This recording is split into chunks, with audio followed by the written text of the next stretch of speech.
Okay, the Dayton City Commission meeting will now come to order. Please rise for the invocation and remain standing for the Pledge of Allegiance. This evening, the Pledge of Allegiance will be given by Commissioner Joseph. First, a prayer. Dear Lord, thank you for your many blessings. Please shine your favor on our city and our residents. Please give us the strength, the wisdom, and the knowledge to do the right thing. Yes. Amen. Amen. I pledge allegiance to the flag of the United States of America and to the republic for which it stands, one nation, under God, indivisible, with liberty and justice for all. Ms. Blackshear, may I have the roll call, please? Mayor Mims. Aye. Commissioner Joseph. Aye. Shaw. Aye. Fairchild. Aye. Turner-Sloss. Aye. Okay. May I have a motion then to approve the minutes from the October 30th meeting? So moved, Your Honor. Second the motion, Your Honor. It's probably moved and seconded to approve the minutes from the October 30th meeting. All in favor say aye. Aye. All opposed say no. Okay. So, Ms. Blackshear, do you have any petitions or communications? There are none, Your Honor. Okay. Are there any additions, deletions, or comments to the calendar? I have none, Your Honor. Okay. Ms. Dixon, any deletions, additions, or comments to the calendar? Your Honor, this evening I have no additions or deletions and no comments on the calendar. Okay. Ms. Blackshear, do we have any citizens who have registered to speak on calendar items? Your Honor, 5 citizens have registered to speak on calendar items. Okay. I would like to state that there is a 3-minute time limit. As you address the commission, we ask that you state your name and address for the record. At that time, I will turn on the green light.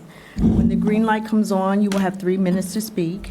After you have spoken 2.5 minutes, a yellow light will come on. You will have 30 seconds remaining to speak. When the red light comes on, you will be asked to cease your comments and to take your seat. To the audience and attendants, please be mindful this is a business meeting, and we kindly request that during this portion of the meeting, you refrain from any hand clapping, finger snapping, and conversations that will prevent the City Commission from hearing your comments. I call to the podium Sarah Weber.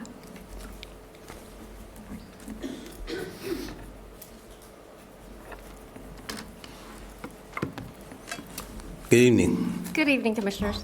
My name is Sarah Weber, and I'm with Advocates for Basic Legal Equality. My address is 130 West 2nd Street, Dayton, Ohio, 45402. You may begin. I wanted to commend the Commission for starting to take conditions issues seriously, and I mean that with my whole heart. My clients that I work with are living in horrible conditions that mainly are by predatory landlords. And I know today this Commission is taking up a civil action to try to address that. I do want to caution the Commission on this particular ordinance because of the breadth of it. It includes occupants. And what that means is any occupant of the house, because it's not defined, could be a house sitter, a visitor, could possibly be cited for a violation that an inspector sees. We are asking that this Commission limit it to what the Ohio Revised Code has for landlord and owner. If one of the discussions was that a tenant may be responsible for the yard, let's say, but that is a contractual relationship between the landlord and the tenant. If the house and the owner is cited for that, it would be the owner can address that with their tenant, one of which could be evicting them. So it'd be a cleaner way to deal with this, and also would not impinge on possibly the Ohio Constitution under the home rule requirements. Because in the landlord-tenant law, the state has preempted the area of that. And so citing, basically shifting a duty that is on a landlord to a tenant or even an occupant could possibly violate that preemption. At the same time, I just wanted to point out that this body in the past has put into place a wonderful landlord registry, essentially. It's on the books, it's section 93, and what it says is that anybody has the ability to rent a place. They need to file a registration statement, and then the city can choose to inspect the place first, and at the same time, they have to pay a $50 fee. Now, I'm going to be quick here.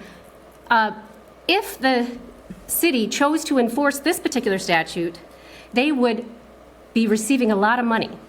52% of Dayton households are renters. There are 60,000.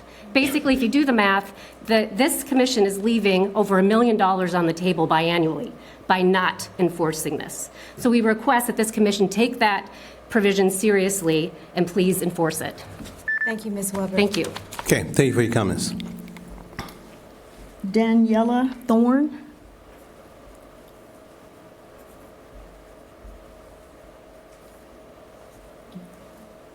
Daniela Thorne.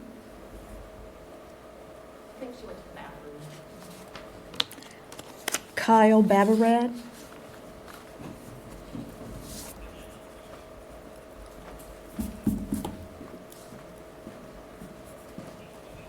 Name and address. Kyle Babarad, 36 Tecumseh Street. You may begin. I'm Kyle Babarad. I am here on behalf of the Oregon Historic District Society. I'm currently serving as the president of the Oregon District Society. I'm speaking about the item on the legislation agenda number 6839-24 about the issuance of a liquor permit on Brown Street in the Oregon District. I believe in your agenda you've received many letters, maybe around 20 or so letters from various stakeholders in the Oregon District neighborhood about the fact that this is a dry district and there should not be any liquor permits issued in the area.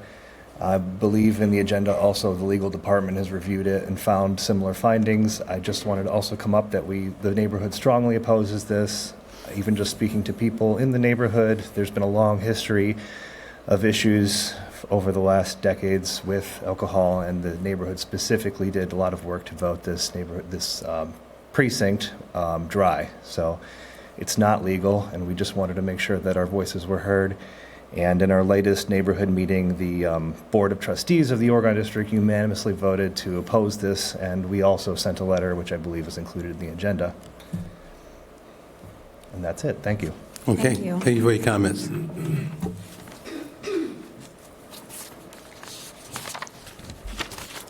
Daniela Thorpe. I'm sorry, Thorne. Good evening, Commissioners.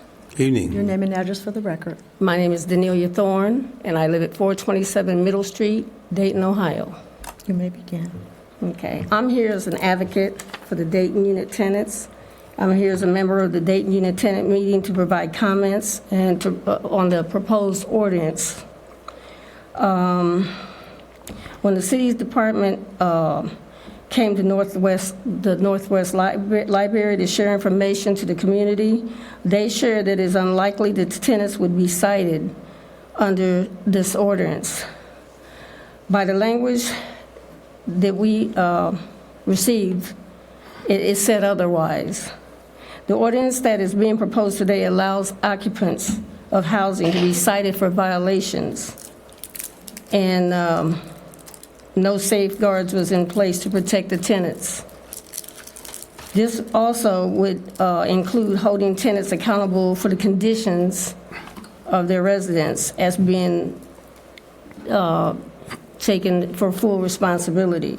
As a tenant and a unit member, we have seen that often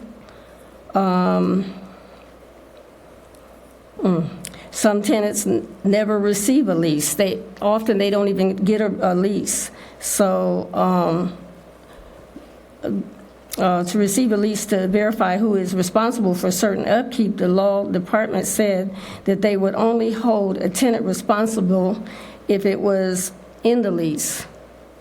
But not all tenants have written leases, and we are, glad the city seems to be thinking about measures to improve the nuisance properties. Why are we not enforcing the landlord registration ordinance that has been on the books for decades under Section 93? This would require potential landlords to register with city inspection, and inspection can inspect the property before using a certificate that would allow the landlord to rent the property. As part of this, the landlord must pay a $50 fee. So imagine what that could do for the quality of the housing in Dayton. Dayton is about 52% renters and 60,000 households. This means that by not enforcing the ordinance, the city is losing millions, $1.5 million in revenue biannually. Please rethink this legislation and protect Dayton renters, and please consider enforcing Section 93, the rental registration ordinance. Thank you. Okay, thank you for your comments. Okay, thank you. Alex Steiger.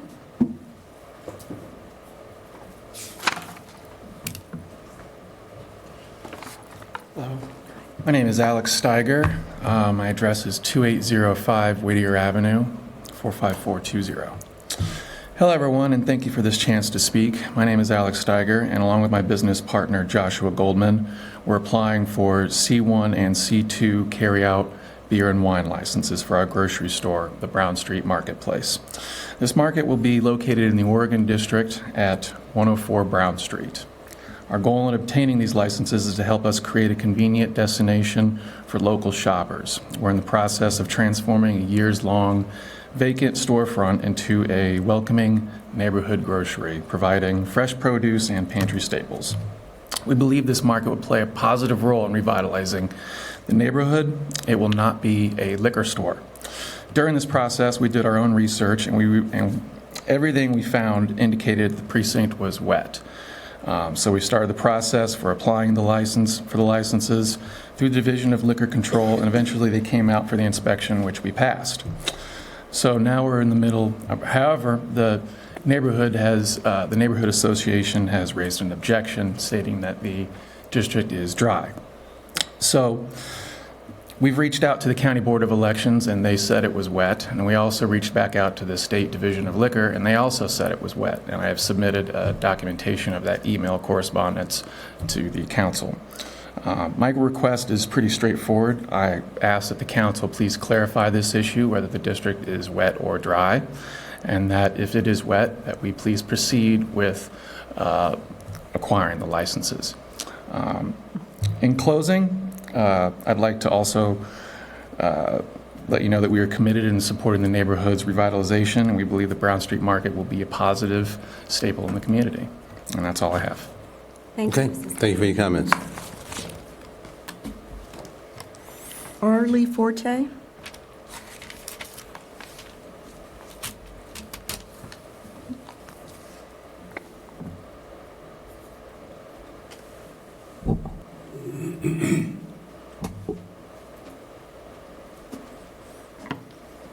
Good afternoon, everybody. My name is Pull that down.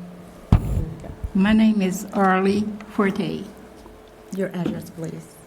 I live 729 West Grand Avenue. Thank you. You may begin.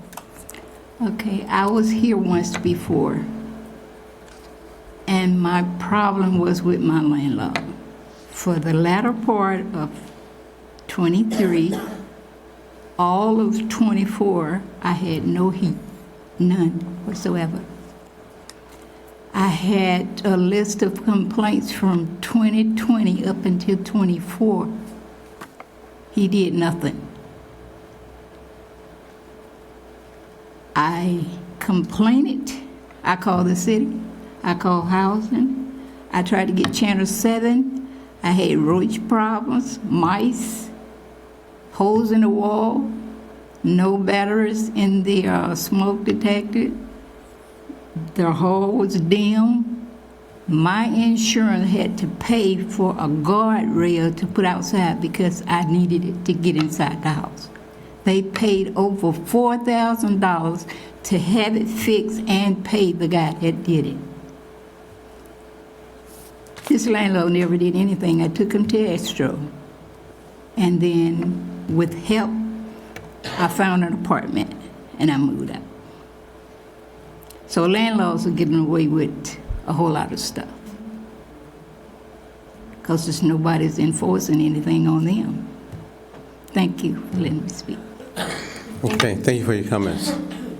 That is all, Your Honor. Okay.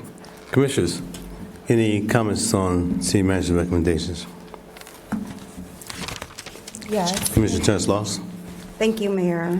Thank you, Ms. Dixon, for bringing the recommendations before us this evening. I just wanted to say very briefly, I know that we had discussion last week in regards to calendar item number 10, which is 32112-24, related to civil citations. And I just wanted to reaffirm the commitment that was made by the administration, Ms. Dixon, that moving forward, we will have the guidelines that will be in place. And so if we could identify a timeline, I know that we're coming to the end of the year. We're trying to close out budget or approve budget, whatever have you. So if we could make sure that those guidelines to address the concerns that were raised this evening by the residents, the Dayton Tennis Union, as well as looking at the issuance of notice and the amount of the fines. Also looking at the administrative appeal process. And then lastly, the ability to waive or reduce fines based on income, based on a number of other provisions that may be in place to prevent someone from being able to address the violations. So again, if we can look at those three various areas, as you already alluded to last week, prior to anything being moved forward or approved, that the commission will in fact have an opportunity to vet the guidelines. And so I just want an opportunity for us to reaffirm that commitment, to make sure that we are going to in fact address those issues. And if we could look at, I know we don't want to put it in the ordinance per se, but if there is a friendly amendment that we can look at, perhaps again looking at those various concerns. We absolutely will. I will reaffirm that we stated that implementation wouldn't start until spring, because we have a number of things to do, one of which is to finalize the guidelines and address the operational aspects of the program, which will absolutely be shared with the commission for your review prior to any implementation, and with enough time for you to caucus amongst yourselves and before we turn the green light on. Okay. Thank you. Yep. I thought we reaffirmed that already, but we'll reaffirm it again. No, Okay. we want to make it clear because there have been concerns, and we've heard a number of residents that came out this evening. Okay. So we want to make sure that they're not we're clear. falling on deaf ears. So I appreciate that. Thank you, Mayor.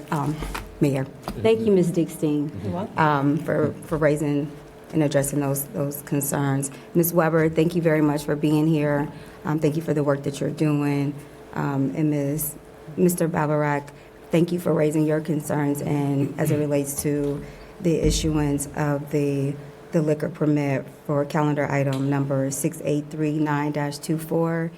And from my understanding, the area, and this also addresses Mr. Steiger's, your comments as well, sir. Thank you for making the investment in the Oregon District neighborhood to you and your partner. There's a lot of great things that are happening in a number of our neighborhoods. So again, we appreciate you taking that initiative and that leadership. But from my understanding, in 2012, the area was in fact voted dry. So I would just ask that there's further clarification, and from the documentation and the memos that was provided to us by the law department, they have completed their due diligence, and it is in fact dry. That was voted by the neighborhood itself in 2012. Yes, Commissioner, and we actually learned, and I'll remind you that we get these applications post, right, and we don't get them ahead of time to catch things like this. When the application goes through quite a bit of process before it comes to the city for our input and approval or objection. Our law department learned that there was a miscommunication between the Board of Elections and the State Division of Liquor. They have submitted the paperwork. The Board of Elections has since confirmed that the precinct is dry. And we have the paperwork that we have filed with the Division of Liquor so that everybody's on the same page. And going forward, so. Thank you for providing that additional clarification. I really appreciate it. And Ms. Thorne, thank you for being here as well. And again, Ms. Forte, thank you for raising your concerns as it relates to holding our landlords accountable.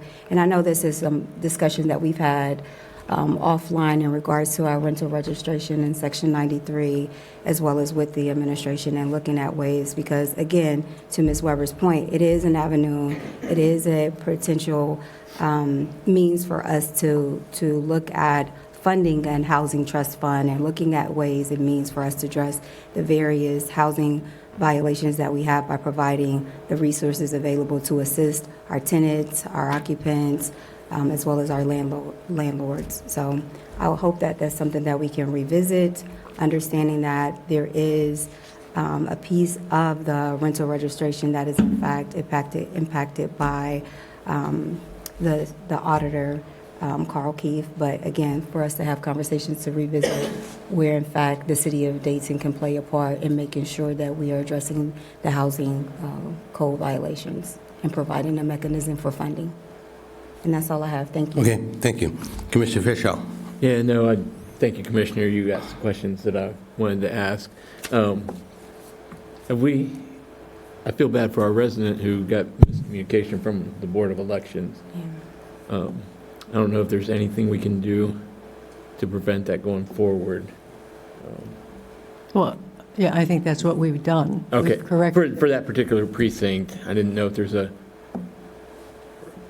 do we need to review all the precincts with the board? I mean, the board made a mistake, right? And I hope they have apologized to our resident. And it puts us in it puts us in a poor light for our resident because someone's taken the opportunity to invest in a neighborhood with a miscommunication. And so I feel regret about that has happened. And I don't know if there's a way to change the process so it wouldn't happen before. I mean, we've corrected this mistake. I don't know if there's other mistakes that could happen. That's all I'm asking to think through. So. Okay, Commissioner Shaw. No, I think I'm good. I was clear on this last week, and I'm clear now that this is a living document that will take a look at things and make adjustments as we go. So I'm good. Okay, Commissioner Joseph. Nothing further. Thank you, Mayor. Okay, as well. Okay, fine. So at this point in time, I'd like to have a recommendation to approve the city manager's recommendations. I move to approve the city manager's recommendation. Second motion, Your Honor. Okay, so probably moved and seconded to approve the city manager's recommendations. All in favor say aye. Aye. All opposed say no. Okay, thank you. Legislation, Ms. Blackshear. First reading, emergency resolution number 6839-24, objecting to the issuance of liquor permit number 1024919, the Brown Street Marketplace LLC, 104 Brown Street, Dayton, Ohio, 45402, and declaring an emergency. Having been declared an emergency, I move for the immediate passage of Resolution 6839-24.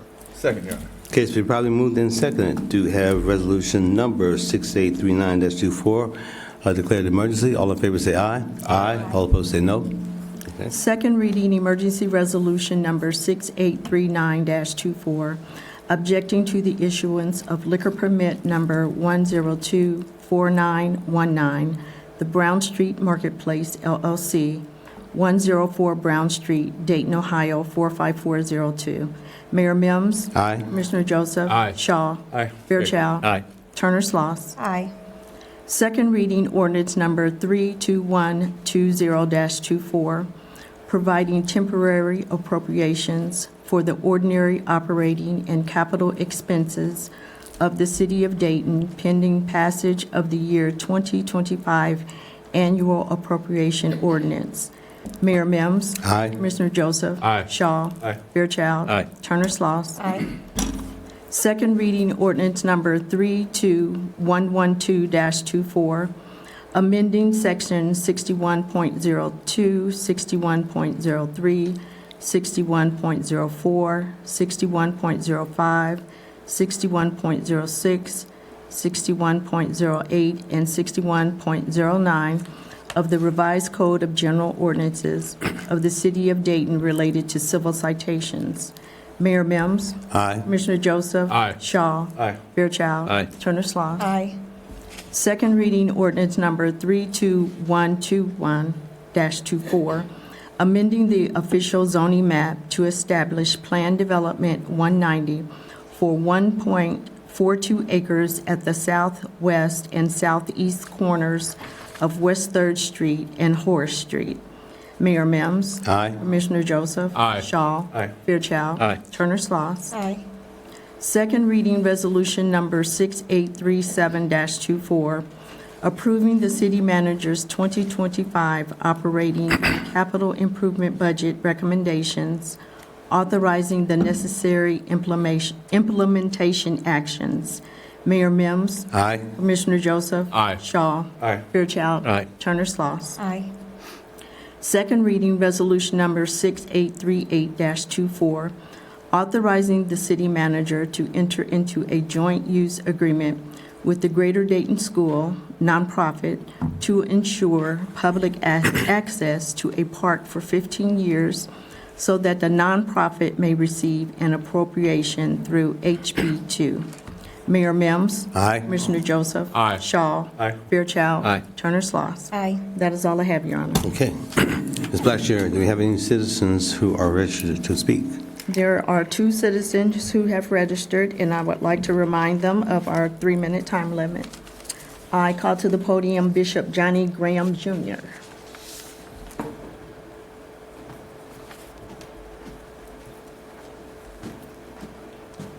Your name and address for the record. My name is Johnny Graham, Bishop Johnny Graham, I say. Okay, and I live at 1417 Swinger Drive, and I use the address of Dayton, Ohio. Okay. You may begin. Hey, good evening. Good evening to everyone. This is a blessing to be here, and I can say that because the Lord let me live a long time, and I come to bring the attention to everyone as being a city citizen. When they set up that program for the water and trash, they didn't think about the senior citizen. They want to charge you for when you don't use that. And I've been had that problem, I've been had that property ever since 1976, okay? And I would have known it before now, but I paid to get the water turned on in the springtime. The lady moved out the house and left a water bill, and I know you got to pay the water bill wherever you go. So I saw that that water bill was paid, and so I had to come in and pay a bill. I wanted to get the water turned on because I was going to be working in the house. And at my age, I can't work in the house without a restroom, okay? I got to have some water. So now, I found out 2.5 weeks ago, they didn't turn that water on. I done paid for it, and they didn't turn it on. Now, what? How do you handle a situation like that? You know, I didn't get a chance to make it over there because I wasn't feeling good. Okay, I didn't, during the summer I'm talking about. I didn't get a chance to make it, but I'd have paid that bill way back in the spring and in the summer. And I got the receipts before I paid it. So when I paid that bill, they supposed to turn that water on. So I have some water to use when I go over there working, okay? That's what I needed it for. But I didn't make it over there until about, 3 weeks ago. But I came down here, paid water bill to get the water turned on. That's when I found out they hadn't turned it on all the rest of this year. So that's when I brought it before everybody to see can we make an adjustment in that. Because that's not supposed to be like that. If you pay for something, then you're supposed to receive that. And if you don't receive it, they're supposed to let you know why. And they didn't. So that's when I'm here. So I appreciate you gentlemen for this time. And lady. And I Thank you, appreciate Mayor. it very much. God bless you. Okay? God bless you. And just hang around for a minute after the meeting so we can get some additional clarification. Okay. Thank you. Mayor, I also want to let you know that we have had numerous conversations with staff, and I can provide a memo to update the commission on those conversations. Okay. Thank you. Thank you. Victoria McNeil.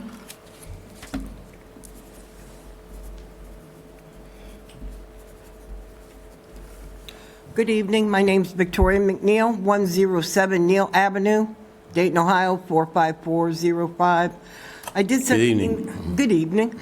I did send an email earlier today. I don't know if anybody had a chance to read it, that the Family Dollar store on North Main Street, 1130, is set to close at the end of November. Actually, I called my neighbor. She's 89. She said she had gone over there to get some money out of the ATM. The ATM was disconnected. Everything's 20% off. And so I said, okay, well, I'll go up and check it out. So sure enough, there's a store closing sign on the outside of the door. The clerk said that because of theft, they were going to close. I believe there were other factors involved, but that's what he was saying. And so it would be a big loss to our area because it's not just Riverdale, which is our area that people shop. There's people in Five Oaks. Dale Huffman, the Dayton Daily News guy that's deceased now, God rest his soul, he used to shop there. So it's a heavily shopped area, heavily shopped store, even though it's small. It's got a small parking lot. And a lot of the issues were maintenance and some other stuff. So I understand they've been closing a lot of the Family Dollar stores. Their CEO, Dollar Tree, bought out the Family Dollar stores, and so now they're closing a lot of them. And so I go to Wayne Avenue, and the clerk over there tells me they might close that one too. That's in South Park. That's a nice store. McGee's closed. There's the next Family Dollar stores over on Troy Street. They have trouble. And then further up North Main Street. So, hopefully if they do close, my friend said, the clerk told him tonight, everybody's getting tired of them telling them why they're closing. It was because they didn't pay their rent, which that could be true. There's different dynamics in place there.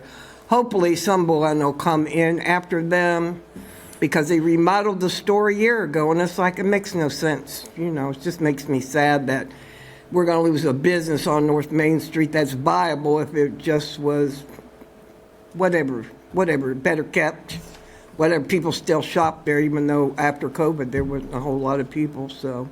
Anyway, and so the other thing I want to just say briefly, Sugars, you all objected to their liquor license. I've sent an objection in as well. So the lawyer told me they want to do it's time has passed. They want to do a good neighbor agreement with Sugars. I'm not in favor of that. So I just want to say I back you on that because I don't think it's going to get any better for the most part. So thank you. Okay, thank you for your comments. Yeah. That is all I have, Your Honor. Okay, thank you. So, Ms. Dixon, do you have any closing comments? I have none, Your Honor. Ms. Blackshear, any closing comments? I have none, Your Honor. Commissioners, any closing comments? Commissioner Turner-Sloss? Yes, and I apologize if I missed Blackshear, but correct me if I'm wrong, next week we would not have a quorum, so we would not have our commission meeting. Is that correct? Thank you, I appreciate it. And so, just a couple comments. I'd like to thank all of the community leaders and the residents for coming out this evening, raising your concerns. Ms. McNeil, thank you for bringing that to our attention, and keeping us in the loop.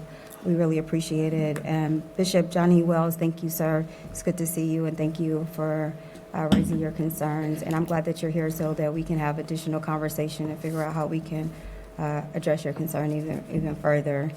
I would like to also thank all of those who came out yesterday to cast their votes, record numbers. And I also would like to commend all of those who put their names in the hat to run for various offices, and to congratulate those who were successful in their bid for office. And then, Ms. McClendon, thank you very much. A couple of things that I would like to highlight this evening in regards to November is National Diabetes Month. According to the American Diabetes Association, over 38 million Americans have diabetes and 98 million have pre-diabetes. Again, thank you, Ms. McClendon, for your work. And then also, I think a couple of weeks ago, we had a work session with Learn to Earn, as well as the Clerk of Courts, Marty Garrison and Omega CDC in regards to the Northwest right to access, or access to counsel, pilot program with Learn to Earn, along with a number of other community partners.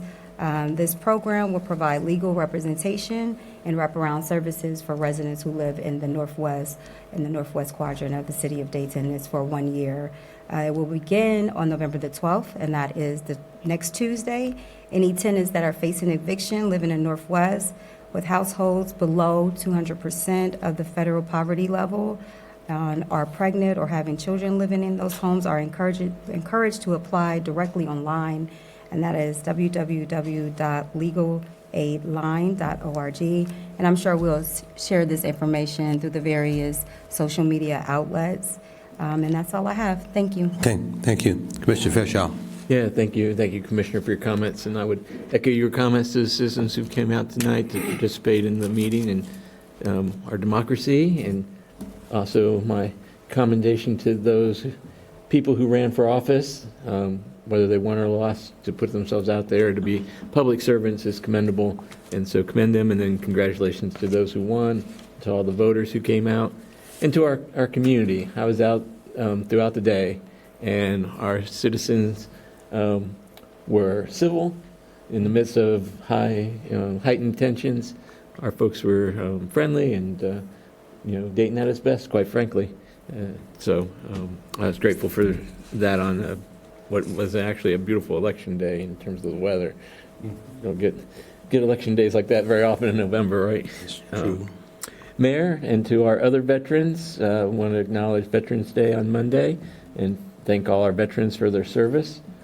And then this weekend is the Dayton Literary Peace Awards, and the authors' talk is on Saturday, and the gala is on Sunday, and Jimmy Carter is getting a lifetime award. It was interesting. I heard his grandson interviewed, and Jimmy Carter had commented that he thought he was glad because he considers himself primarily an author.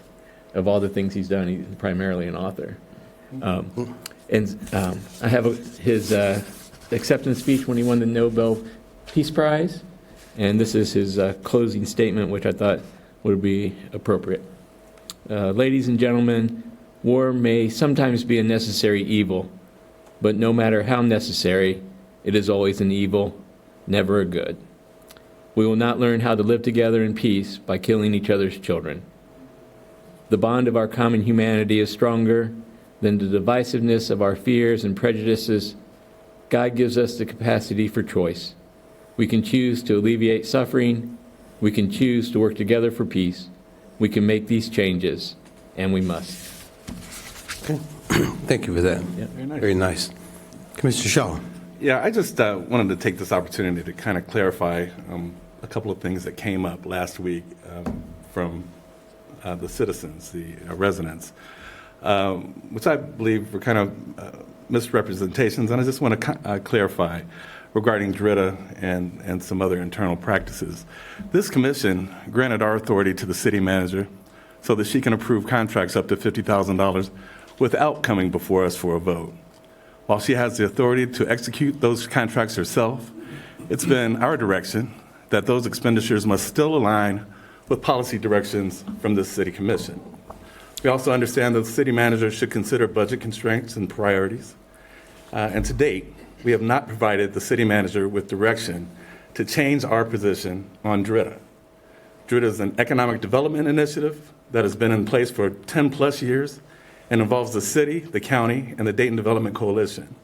DRITA in no way contributes to the acts of genocide. We understand that the public had concerns about DRITA and brought them to us at a commission meeting last February and subsequent times after that. We heard you, but we did not change our policy direction.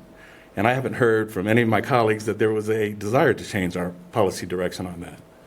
DRITA leverages about $50 million in economic development throughout our region by connecting entities in IT, healthcare, and education. And again, it does not contribute to acts of genocide. So I just wanted to make that clear. Through several weeks, we've been having folks come in and I believe make faulty misrepresentations, and I just wanted to make sure that we're clear on that. That's all I have. Thank you very much. Appreciate that. Commissioner Joseph. Nothing to add except to thank commissioners for their comments. Commissioner Shaw, thank you for making that clear tonight. Yeah, thank you all. And just one brief comment in regards to Veterans Day coming up this coming Monday. Annually, by being a veteran, I certainly appreciate all the veterans that we have throughout the nation, throughout the city, state, and certainly those who work for the city of Dayton. So we've done a lunch or a breakfast or something the last, I'm not sure, maybe 10 years since I've been on the commission. And so the biggest treat is yet to come, and that is Friday. So they would have the opportunity to have Jeff's world-famous pancakes.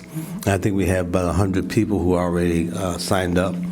And a special guest from Wright Pat, the commander of the 88th Wing, Colonel Richards, and they would be here as well to share greetings with the employees who are veterans of the city and veterans of the United States Army, Air Force, Navy, Marines. So, again, we're looking forward to that. So, with no further business to come before this commission, this meeting is adjourned, and as always, I'd like to end with love and peace for all and hatred for none. Thank you.